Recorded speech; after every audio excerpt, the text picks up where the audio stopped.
બગીચામાં સુંદર લીલોતરી હતી. છજુ કાકાની બકરી ઘણીવાર એ લીલા કૂણા ઘાસ તરફ લાલચુ આંખે જોઈ રહેતી, પણ છજુ કાકા બકરીને બરાબર અંકુશમાં રાખતા. એને ક્યારેય આગી પાછી થવા દેતા નહીં. કેટલી વાર એ ભૂખી રહેતી. હવે એ દૂધ પણ ખૂબ ઓછું દેતી હતી. કાકી કહે તું દૂધ દે.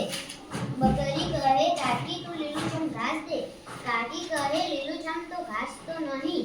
બકરી કહે તો દૂધ પણ નહીં. એક દિવસ કાકા બકરીને લઈને ઘરમાંથી નીકળ્યા. કાકાના હાથમાંથી દોરડું છોડાવી એ નાઠી પાસે જ શેઠના બગીચાની કાંટાળી વાડના છેડામાંથી થઈને બકરી જઈ શકી, પણ કાકાથી જઈ શકાયું નહીં. એટલે કાકા બગીચાના મોટા દરવાજા અભી ગયા.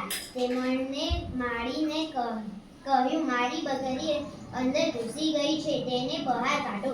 માળી બોલ્યો ઘૂસી ગઈ છે કે ઘૂસાડી છે?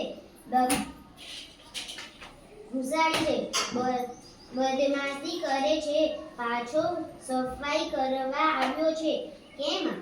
એણે કાકાને અંદર ઘૂસવા દીધા નહીં અને ડાંગ લઈ બકરીની પાછળ પડ્યો. જોયું તો બકરી લહેરતી નાના છોડની કૂણી પત્તીઓ ખાતી હતી. એ જોઈ માળીને ગુસ્સો ચડ્યો. તેણે બકરીના માથામાં જોરથી ડાંગ ફટકારી. બે કરતી ચીસ પાડતી બકરી ત્યાં જ લાંબી શટ થઈ ગઈ.